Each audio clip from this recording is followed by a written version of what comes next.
Thank you to the family for being with us this evening. We'll get an opportunity in a little bit to visit with some students that are involved in the program that she had a great impact on, so we look forward to that.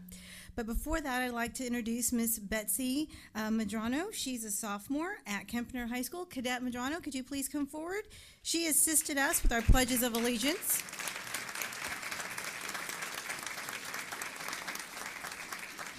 And she's supported by Chief Master Sergeant Jackson with the Air Force ROTC. She was selected for her professionalism, leadership, and esprit de corps. Thank you so much for being here.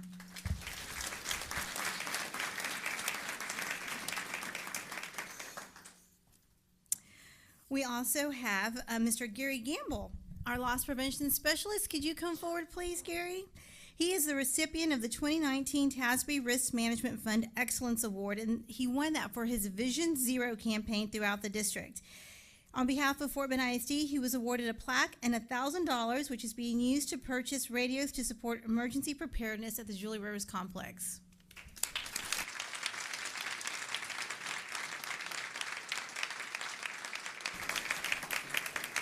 Thank you, Gary, for all you do to support the district.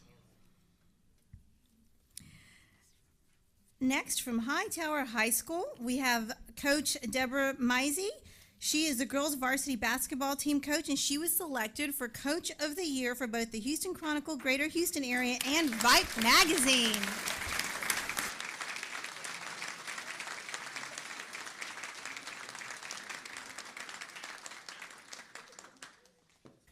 Congratulations, Coach. Next, I would like to invite some outstanding young ladies to come forward. The Hightower High School girls varsity basketball team. They competed in the Texas State 5A championship game. They finished the season as the runner-ups, and we've got some outstanding representatives this evening. Ladies, I'm going to call you up. If you'll come forward, we'll take a picture and shake hands.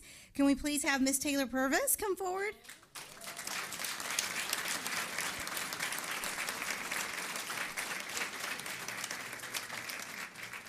Miss Winnie Queemy. Winnie?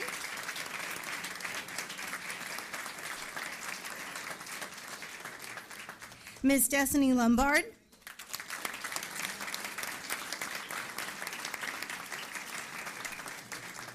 Arissa Gibson.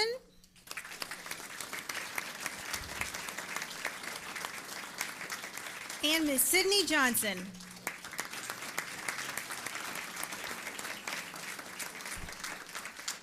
Thank you, ladies. We're going to get together for a group picture. I think we've got a couple of other ladies. Would you please join us up here for the picture as well?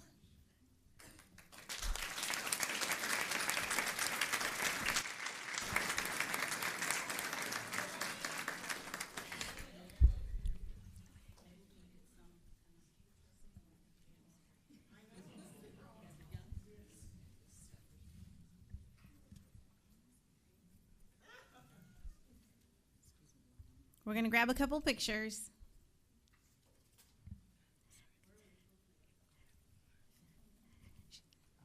Okay, so we're looking here. On 3, 1, 2, and 3. One more. Perfect, thank you. Congratulations to the Hightower ladies.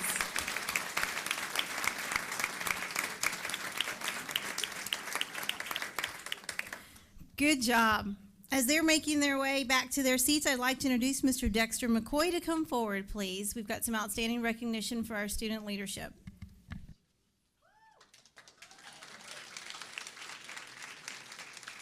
Mr. President, Dr. Dupree, board members, it's with great honor that we recognize students who have successfully completed the Leadership 101 and 102 program.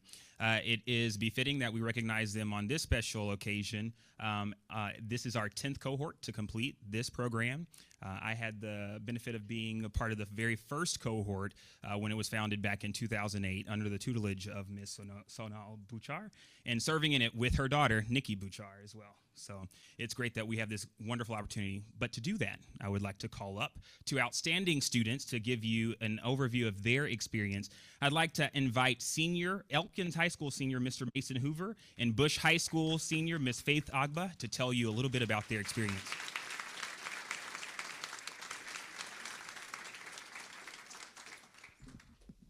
Good evening, board members. My name is Mason Hoover. I currently go to Elkins High School, and I have, hopefully, within the next couple of 5 minutes or so, completed the Leadership 101 and 102 program. These are a few words that I had to say about the program. We are on the ride of our lives, a roller coaster full of ups and downs, and we have virtually no way of controlling which direction we go next. As a teenager, it is often even more difficult because our options are limitless and we have no guidance as to where to begin. This idea that we can pick any path and trailblaze it to our heart's content is epitomized in the Leadership 101 and 102 programs. My first day meeting with these people certainly was a weird one. We met right here in this room with no idea what was ahead of us. However, Mr. Madden and Mr. McCoy quickly enlightened us. We were in for a journey, that's for sure. A year-long staycation throughout our own community to find the importance of being a leader within our community and discovering what aspects of the community have the biggest effects. The first meeting was easy. We played games, we had a good time learning to become a team. Before we knew it, we were all friends with a common purpose, to learn to lead. Over the next few months, we would discover the importance of leadership within our communities. Each meeting had a theme, one that coincided with the points of the profile of a graduate. And each meeting had a twist. And I always loved the outside-of-the-box thinking that was used to teach us life lessons. Things like taking us to a juvenile detention center to teach us how to be compassionate. I don't know about you, but to me those words usually don't go together very often. That is, until I learned the importance of it. One of the meetings that stuck with me the most was on January 10th of 2018. Servant leadership within the medical field. We learned of the aspects of a servant leader and how these would translate directly to being successful within the medical field. We learned that to be a servant leader, one must share in the accolades with our team when successful and take the blows when something doesn't work out. But I recall receiving a third-class ticket that day. Initially, I was confused until Mr. Madden once again enlightened me.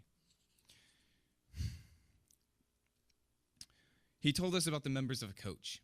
If a coach broke down during its journey, the first-class passengers were to stay in their seats. The second-class passengers were to remove themselves from the coach and wait outside until it had been fixed. But the third-class passengers, are the doers. They got out and they actually fixed the coach. They make things better for everybody and not just themselves. And each and every day I aspire to become more and more a servant within my community and to find ways to better the lives of everyone around me. As we finalize that year with our newfound leadership abilities, a new challenge arose for us to combat with those new abilities. We were each assigned a nonprofit within our community to work with for the next year. Our job in that time was to leave a lasting impact on our community, a legacy, if you will. Suddenly, these teenagers had a purpose in the community. We were more than mindless bodies to one day be utilized in the workforce. These nonprofits gave us goals to reach for, and reach high we did. We are trailblazers in our community, young members of the populace inspired to make a difference. And while we may still be students and are in no way, shape, or form perfect, the Leadership 101 and 102 program refined us to be the best we could be with what we have. This program has taught us to be servant leaders, effective communicators, critical thinkers, compassionate citizens, collaborative team members, and lifelong learners. And in doing so has equipped us with skills for life.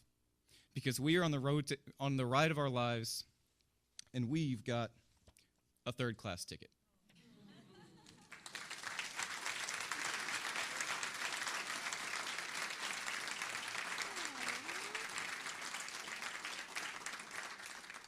That was beautiful. Great, Mason. Well, hello, everybody. My name is Faith Ogba. I'm a senior at George Bush High School. I want to first thank you all for giving me the opportunity to speak in front of you as well as the platform. So I thank you for that. I believe I speak on the behalf of the entire leadership cohort when I say how grateful I am for a program such as this.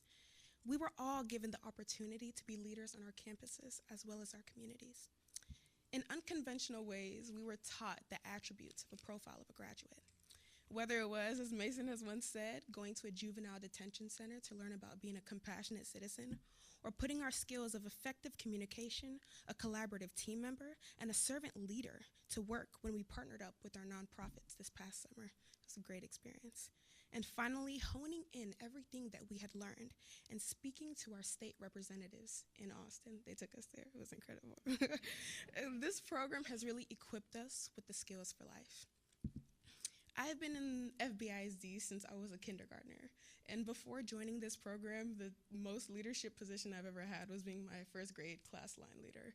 I took it really seriously. Please don't laugh. But on a serious note, this program has really given me the confidence boost. I wouldn't have had the confidence to come up here and speak, the confidence to look people in the eye without this program. And it's really put me in the midst of other great leaders, put me on a journey with people that I know that I'll have relationships with forever. I remember there was one day I was speaking with Dr. Dupree, and I said something along the lines of, "Success is my destiny." And he said, "No, your success is right now. The people you touch, the things you do, the places you go, they all matter right now." And I really had to sit down and think, because those few words changed my life forever, and it changed my perspective. And I can honestly say that being in this program has catapulted my present day success. And I want to say thank you for that, for I'm eternally grateful. Thank you.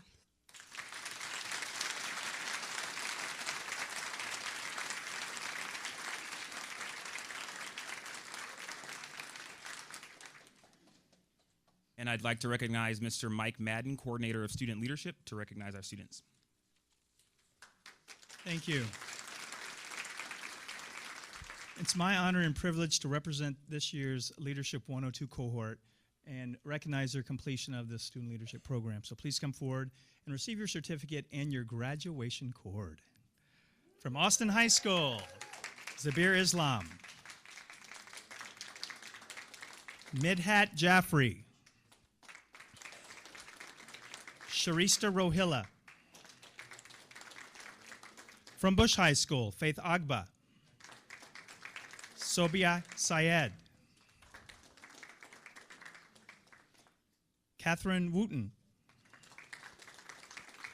From Clements High School, Tara Shabir.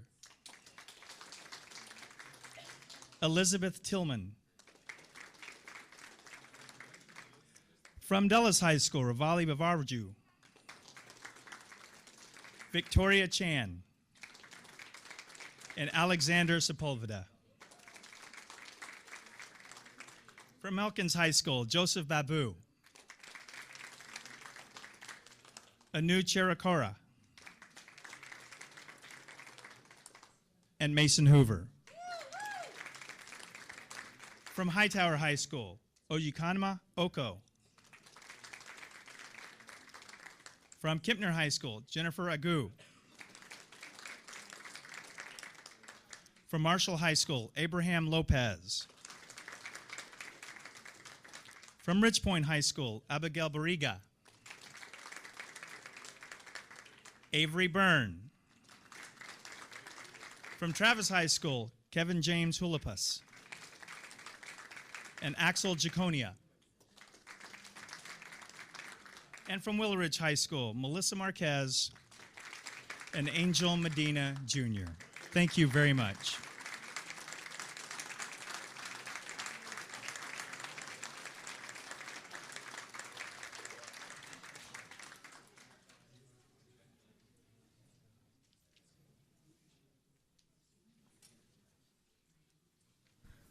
We're going to try to get a group photo.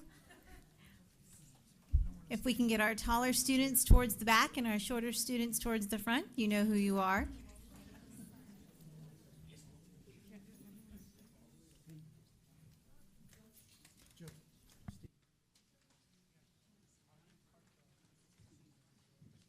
We're going to take a couple, but if you'll look right here at Miss Natalie in the middle.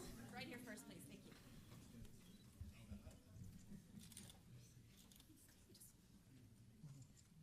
Right here.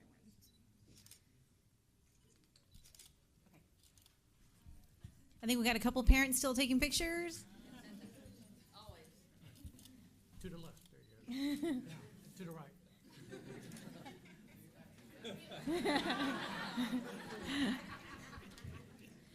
All right, I think we got them. Thank you very much. Congratulations.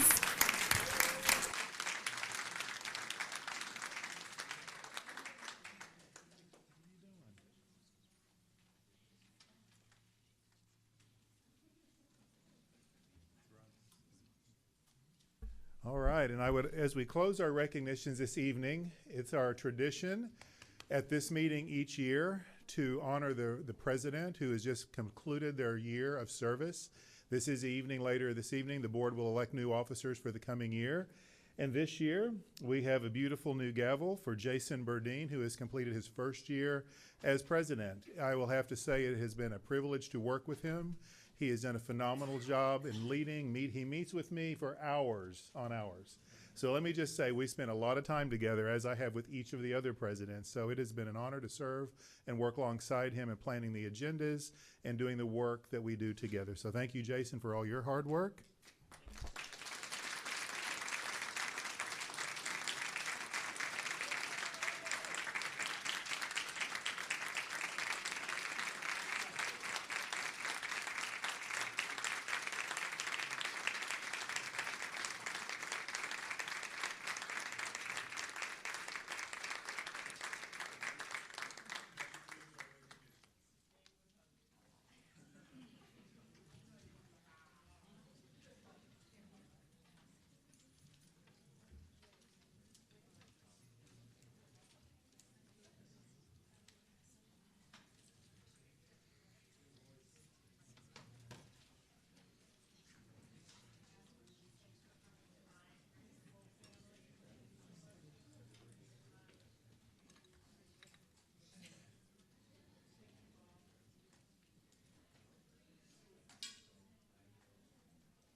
Okay.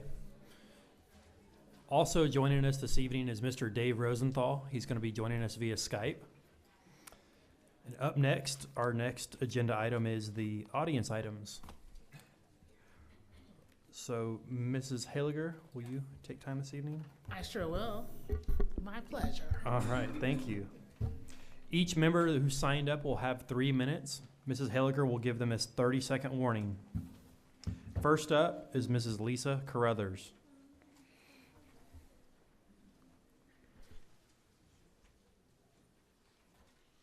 Hello, Board. Board of Trustees, thank you for hearing me. My name is Dr. Lisa Thompson Carruthers. I am a resident of Fort Bend. I have 2 students here at Dulles Elementary, and I am a director of our after-school division at Harris County Department of Education, the county department of education that is just next to Fort Bend County. We at our organization serve the 25 school districts inside the county boundaries, but I have the privilege of running the after-school division, which, because of some of our funding streams, allows us to work with partnering school districts. And so we have worked with your after-school division, and I want to say thank you because you are providing after-school care in your elementary-based program in your elementary schools, which is so important for our working families, to keep them safe, to keep them continuing learning, and to make sure that they have enriching opportunities in that after-school hours. We have worked together collaboratively to provide professional development to your staff, but we have an opportunity now to leverage additional resources through professional development, curriculum and materials, as well as content-based service providers. And so I just wanted to come out and introduce myself as a constituent and a parent, but also as hopefully a person that can continue to collaborate through Harris County Department of Education and after school. Thank you very much. Next is Mrs. Carrie Waschenfelder.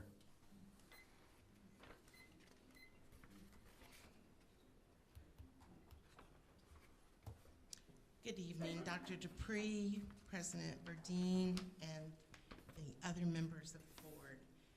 My name is Carrie Waschenfelder, and I represent over 1,800 members at the Fort Bend AFT.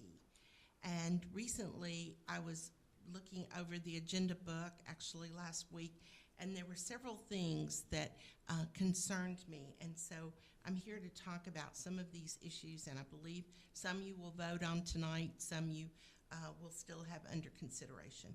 But one thing that I was concerned about is the 6.3 million that has been proposed to increase the facilities and maintenance budget. And I think that is a fine proposal. What concerns me is the consideration that you might use contract labor. And we are very much against that as members of the union because several reasons. First, we believe that the district should be responsible for all of the work that goes on within our confounds, okay?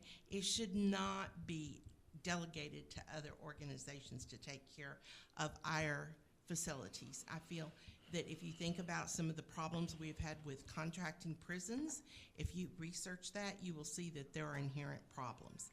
One of those problems is that you don't absolutely know that all the blood test is going on, the criminal background searches, all the investigation that we do in Fort Bend right now to guarantee that we're getting the very finest employees. You can't absolutely guarantee that unless we, as the district, are in charge of that. So for those 25 custodians, 8 groundskeepers, and 8 HVAC people that are all over the district, we would all be heartbroken if we found out that there was criminal activity because a research had not been adequately done on their backgrounds. Moving on, I'm very happy to hear about the 26 master teachers and 40 mentor teachers that we're assigning to these designated campuses. That is wonderful. We hope that we have a continuation of the Ridgemont and Briargate experience by doing that. But I did not see anything, and I have not heard 30 anything seconds. that shows that we are including the community in the support that we need to have behind all of these proposals. We're really operating in a vacuum if we don't bring in the community and the parents to support this. So we need to have really active work done with our community partners, our community stakeholders, and let's not forget the PTAs and PTOs. And we need to see a resurgence of the community involvement in these schools. Thank you. Thank you very much. Next, Mr. Byron O'Neill. Thank you for being here, sir. Thank you for having me. As you said, my name is Byron O'Neill. I'm a local attorney and product of Fort Bend schools. I went to elementary school at Hunters Glen. I went to middle school at Quail Valley, and I went to high school at Willow Ridge. I'm here today because I believe there's an opportunity for Fort Bend ISD to increase its budget, its revenue, by as much as $30 million a year. And what I've been studying a trend of lately is homeowners are challenging their property values at record numbers. And they're doing so without that challenge facing its own challenge. And so there are various firms now that are representing these property owners in their property value hearings, and it's affecting the budget, the revenue of organizations like Fort Bend ISD, who you get the majority of your money from those property taxes. So over the course of the last few years, there's been about a little over $4 billion left on the table that you have not been able to apply your tax to. And I can tell you from experience that all of these property value challenges that go unchecked they're not all legit. And so the law allows Fort Bend ISD to have an agent in those property tax hearings. And so it's my belief that, so over the last couple of years, about $70 billion worth of it's about $70 million worth of tax revenue that is left on the table. I believe with an agent in those hearings, Fort Bend ISD can cut that probably in half. And so in my mind, I believe that you're leaving 30 to 35 million on the table every year. And I would like the opportunity to talk in more detail about that with you guys at a later date, but I just wanted to come and introduce myself and put that out there. Thank you. Thank you, sir. Next is Elena Farah.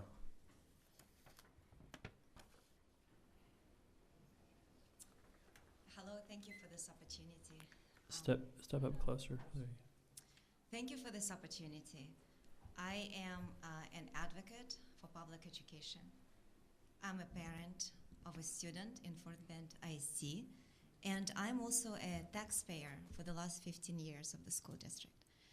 I'm going to keep my speech very brief today, but I wanted to come out here and address the board, Dr. Dupre, the executive team, as well as many friends and neighbors in the audience.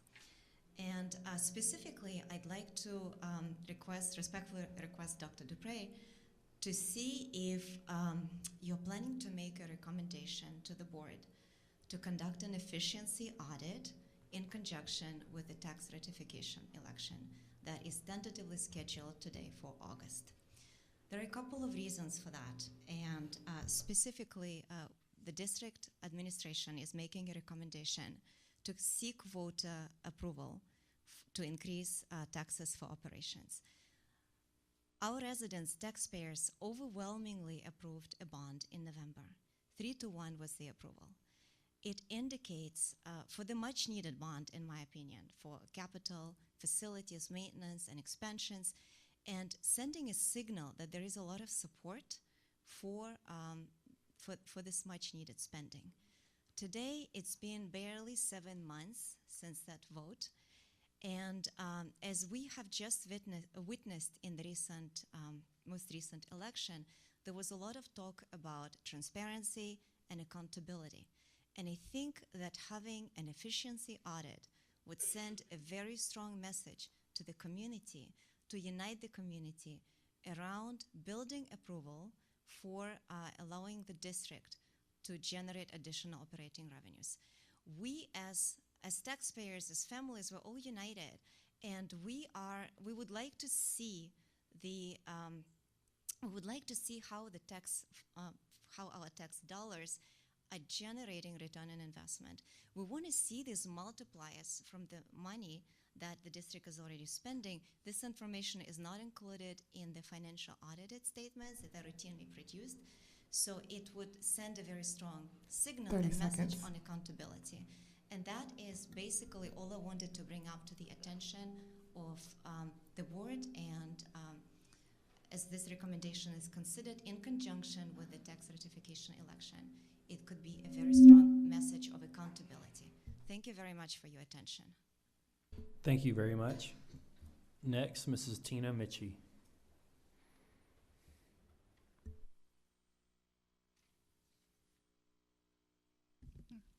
For the record, I'm not married. Thank you. I'm sorry. First of all, my name is Tina. I want to thank the Board of Trustee, President Burdine, and Dr. Dupree for letting me talk tonight. I want to acknowledge my item is not on the agenda, so I appreciate you letting me talk about this via the Texas Open Meeting Act. So I'm aware that Fort Bend ISD gave some principals VDR status through the Secretary of State last November.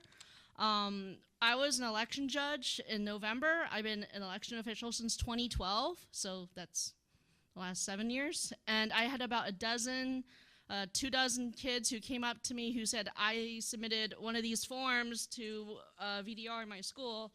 So the VDR forms look like this.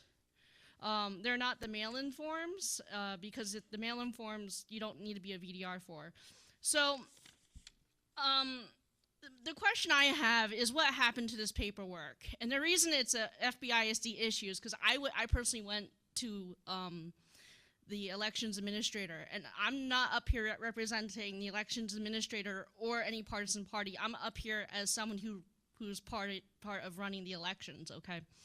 So what happened to this paperwork? So I'm going to suggest an investigation. What happened to this paperwork? So I don't have any of the names of the students because I didn't think that was professional of me, obviously taking, people's information, writing them down. But I do believe that this happened at multiple schools to multiple students. And I was doing this for 2 weeks during early elections in November and election day. And that was just those 2 locations. So maybe it happened other places, I don't know. But it is an ISD and Secretary of State issue. That's what the county has told me. So I have already done that homework for you, and I really appreciate you letting me talk tonight. Thank you. Have a nice evening. Thank you very much. Next are information items. First, I would like to, if we could do the SHAC update, Dr. Dupree.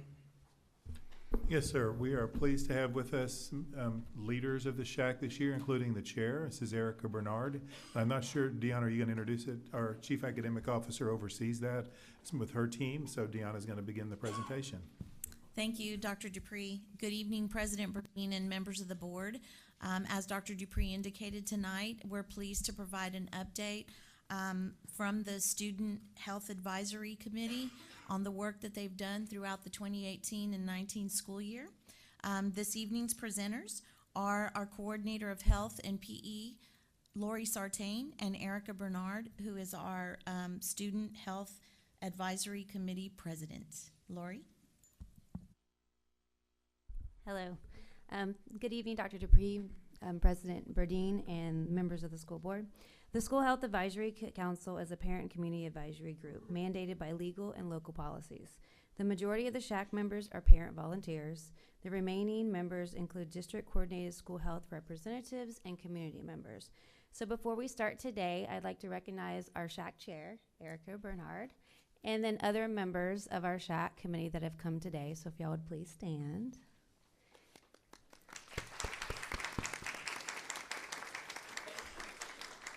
We greatly appreciate you and thank you for all your time and your commitment to coordinated school health in Fort Bend ISD.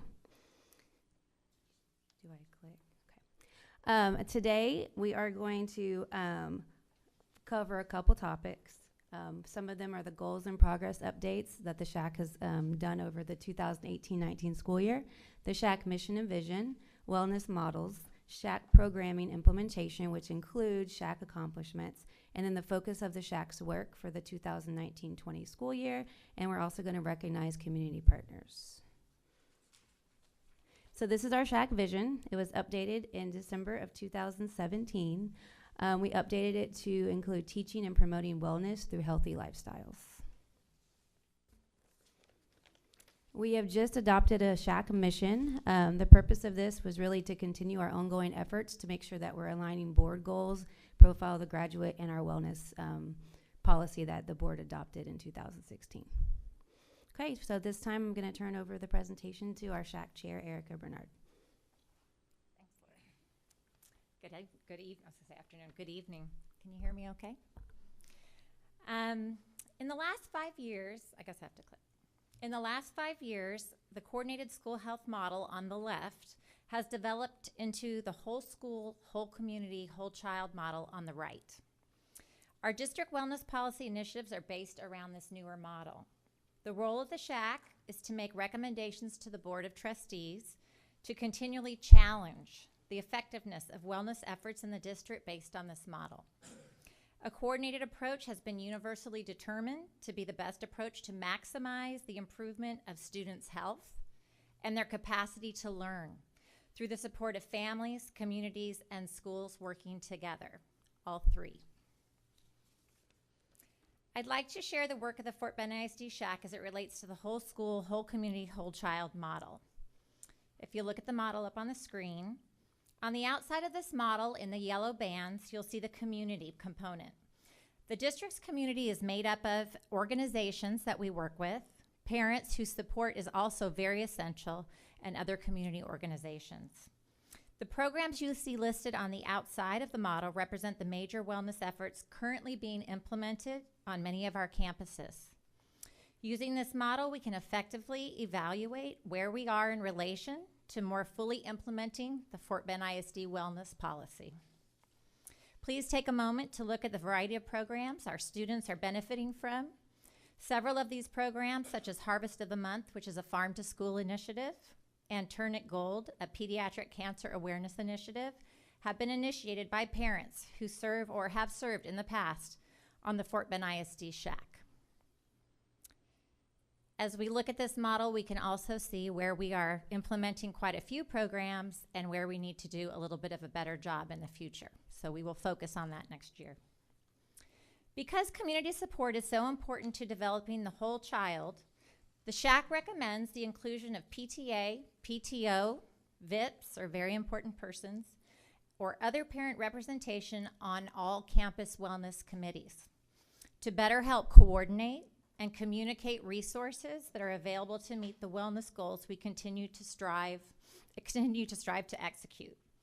To this end, SHAC would like to create a SHAC Campus Liaison Subcommittee, on which a parent from each campus will act as the campus liaison to SHAC. We believe that this will create a channel of communication with each campus that will aid in the identification, funding, and implementation of previously unidentified wellness resources. So the SHAC knows about a lot of these resources, but not every campus does. This subcommittee would also allow campuses and SHAC to share best practices to benefit all campuses throughout Fort Bend ISD. And this is something our principals have specifically requested from us. In order to aid in the identification of all evidence-based resources available, SHAC recommends that Fort Bend ISD should create a virtual health school course on Schoology. This is based on the Center for Disease Control model, where all health and wellness information, including funding vehicles, can be made available to all students, staff, parents, and community members. Of note, it can be specifically used by campus principals when campus improvement planning is done each year. The virtual health school will help to communicate to the Fort Bend ISD community all of the wellness efforts currently available for implementation. The SHAC Executive Board created a 5-year plan this year to provide a framework that will allow students to have a voice in identifying their wellness needs, and will guide the district to enhance our focus on the center of the model, which, if you look, is the whole child. Again, that's our primary focus on SHAC. The Fort Bend ISD profile of a graduate states, a Fort Bend ISD graduate has a rigorous academic foundation, a strong character, and is equipped with skills for life. For our second recommendation, the SHAC challenges the district to allow the student voice to be a more integral part of development of campus and district wellness strategies in line with the Fort Bend ISD profile of a graduate, the Board of Trustee goals, and the whole school, whole community, whole child model. Specifically, we suggest including students on all campus wellness committees to allow students' voices to collaborate in the creation of campus wellness goals and initiatives. We recently had Dr. Dupree's Voices group present to us this idea, and we have several students that are ready to take action. Further, we recommend that efforts are expanded to identify and effectively utilize student feedback data to guide all future coordinated school health initiatives. Sources of this data include Naviance, the Pride Survey, the Youth Risk Behavior Survey, and other relevant data. One of the SHAC's favorite examples of this kind of data are brain scan pictures, which illustrate the difference between a child's cerebellum after 20 minutes of inactivity versus after 20 minutes of activity. In the latter, after activity, the cerebellum is completely lit up, thus illustrating that a brain that is on fire, as we like to call it, is more ready to learn. Lastly, the SHAC recommends that Fort Bend ISD support the annual SHAC Hero Health Recognition Award for at least one parent, community member, one Fort Bend ISD leader, and one student. Campus leaders will assist the SHAC in nominating individuals, including students, staff, and parents, who have consistently and very generously contributed to the wellness of a large number of students and the school community as a whole. There is a tremendous amount of work around wellness being done now on our campuses. I have seen it. I've been on many, many campuses over the last year.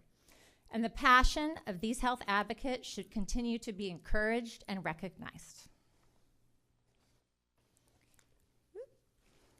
Okay, and on the next slide, we'd like to recognize some of our SHAC community partners.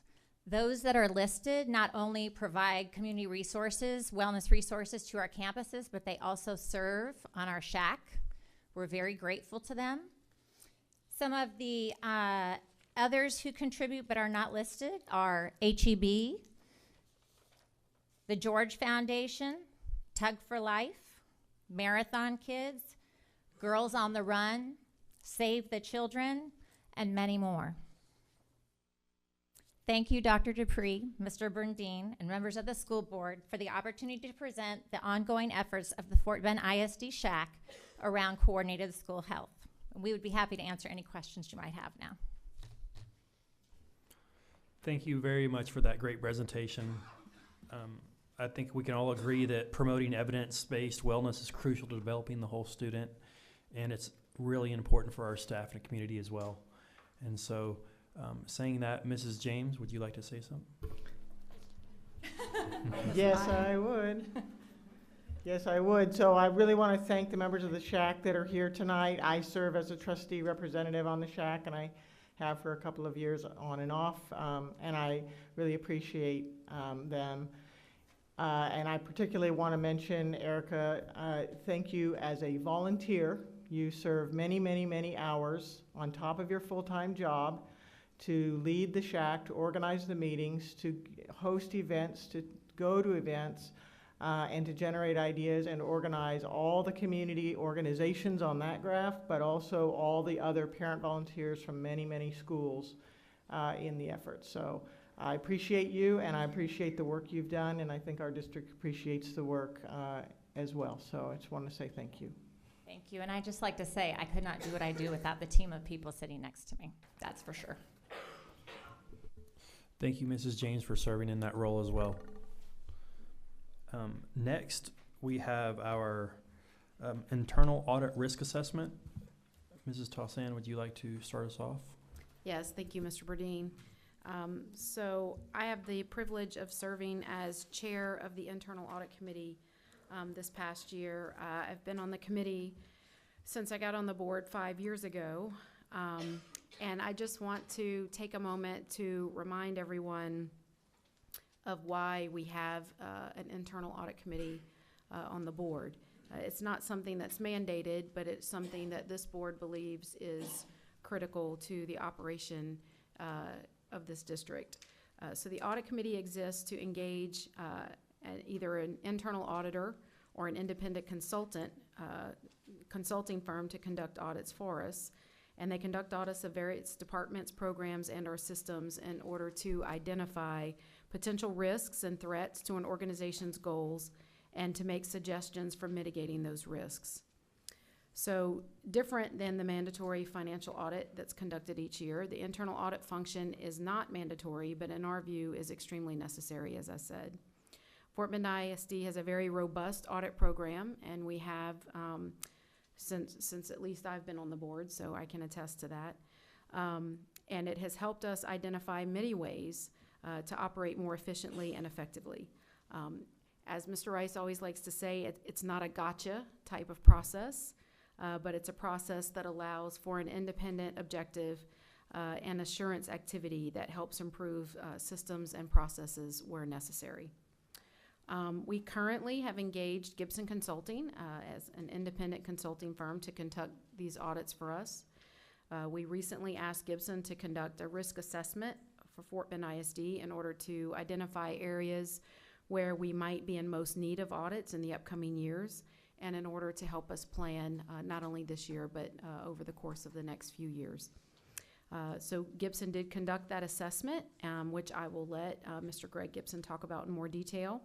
And the audit committee has reviewed the assessment, and we have recommendations for the board for audits to be conducted within the next school year. So with that, I will turn it over to Greg Gibson to give the presentation of the risk assessment and the recommendations of the audit committee. Thank you. Thank you, Ms. Tassan. President Burdine, Dr. Dupree, members of the board, it's my privilege to be here tonight to go through the risk assessment. As was previously stated, we've been your outside internal, that doesn't really make sense, an external internal auditor for the past 7 years. And we are very proud to be part of the board's effort for continuous improvement. And so we are happy to be here tonight to go through this presentation. I'm going to define what a risk assessment is because it's a little bit different from our normal audits. And then we've kind of broken up the audits. This is actually our second risk assessment. We did one about 6 years ago when we started the program. And so these risk assessments are updated every 5 or 6 years. And so it required a little bit different approach than the first time around. And then we'll get to the audit committee recommendations at the end of the presentation.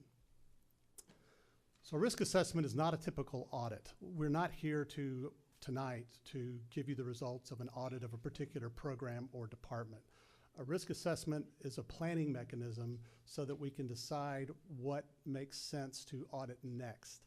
And so the higher priority items are identified through the risk assessment, and those items are generally the ones that are proposed for a short-term audit plan, and then eventually we would develop a long-term audit plan for the years after that. Each area is evaluated with respect to risk factors. We'll talk about those in a minute. And both inherent risks and district-specific risks are considered. And an inherent risk is, for example, special education is by nature an inherently risky area because of all the regulatory requirements that exist in special ed. This is our highest needs, in some cases, fragile student, medically fragile student populations. Student safety is a high-risk area, and so there are certain areas of a school system that are just inherently higher risk than others. In addition to that, each district may have its own risk factors, management turnover, new information systems, performance trends, either not going up or not favorable. Those create internal risks. Those factors were also considered in the risk assessment. This work, like a lot of our work, involves a lot of analysis of a lot of data. So in order to evaluate these risk factors, we had to collect a lot of information. Again, this was global. It was district-wide, not digging into any specific department, but getting general information on all programs and areas. We also conducted interviews. We performed the risk assessment scoring using some algorithms, but by and large, it was a subjective evaluation of risk. And then we basically listed up all the higher priority items for the board audit committee to consider for the next year's plan. We broke, because this wasn't the first time around, we've already spent 5 years auditing different programs and operational administrative areas. And so we had to break up the risk assessment into categories. And so what we did is we looked at the group of audits that or the areas that we've already audited, and that was one group. And so some of those areas have been subject to follow-up audits, others have not. And so we wanted to look at that group separately because they've been recently audited. Then there was another group of areas that have not been subject to audit yet. And then there was a third area of other more narrow risk areas that were not related to an entire department or program, but things that came up during our interviews and data analysis that just pointed us to say, these are other risk factors that you might want to consider addressing through your internal audit program. Here are the previously audited areas. So on the list of all those, these are all the audits we have conducted since 2014. And they are in order of what we assess to be the highest risk, and in terms of when you should consider revisiting these. So some of these, as you can see, more than half have been subject to a follow-up audit already. And so that was one of the indicators. If they've been subject to a follow-up recently, then there's not really a need to do that again. But you can see that a lot of these have not been subject to re-audits or follow-up audits, and so we are suggesting that the follow-up audit be conducted for these. So the facilities and operations is the highest risk area. One of the reasons it's high is that the audit was one of the earlier audits we conducted, but it has not been subject to a follow-up audit yet. And so this is why it's on top of the list. There's also been some turnover in that area, and each of these areas has reported the implementation status of recommendations made from the audit. And so we also looked at those to see how much progress had been made. And if progress hasn't been made as much as what might be expected, that might also increase the risk. So there's several factors that we considered in evaluating whether or not a follow-up audit was needed, or in some cases a re-audit. And a re-audit might be warranted if we did a follow-up audit, but there was still not sufficient progress, or it had been a period of time had lapsed where we think this should be re-audited again. And so this is the list of all the areas that we've audited. The last few, transportation and child nutrition, those are happening this year, the original audits.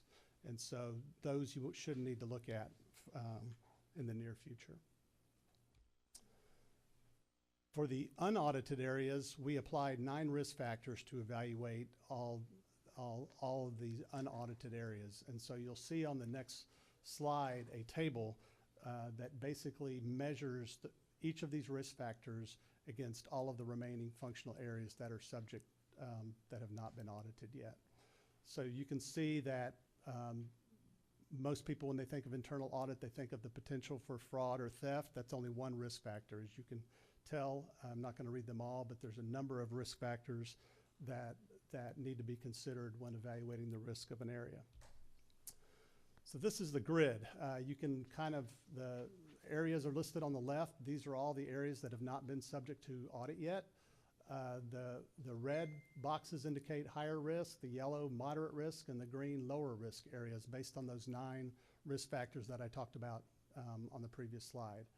And so all of these are scored, considering both inherent and district-specific risk factors. Then there's a fiscal impact that's weight that's applied, or an additional scoring factor, and that really relates to the size of the area in terms of the magnitude, size of the budget, number of employees. If you have a larger unit, it obviously will have more of an impact on an organization than a smaller unit. So we wanted to have some way to adjust for that factor. And then there's a score, high to low, based on the summation of those risks. And the highest possible score was 105. So we didn't have anybody even near the 105. In fact, they were approximately half that. And so these are relative risks, and you can kind of see which areas have higher risks and what areas than others. So based on that, this was kind of the sequencing of the areas. Academic program management was first, student services. You can see all the way down through the item 12 of all of these, all of the areas that we have not yet audited. So the other areas we looked at were, again, these don't relate to specific departments, but they were topics that came up. Information security, which is every school system on the planet is dealing with this right now, the cybersecurity. The district's currently involved in an ERP selection consideration for new finance and HR systems. The disaster readiness obviously is an area of interest because of Hurricane Harvey. And so these are things that just came up that we wanted to put in front of the board audit committee to say we're not really recommending a particular scope of work. This is just a risk area that came up in our evaluation of the risk, and we wanted to bring it to your attention.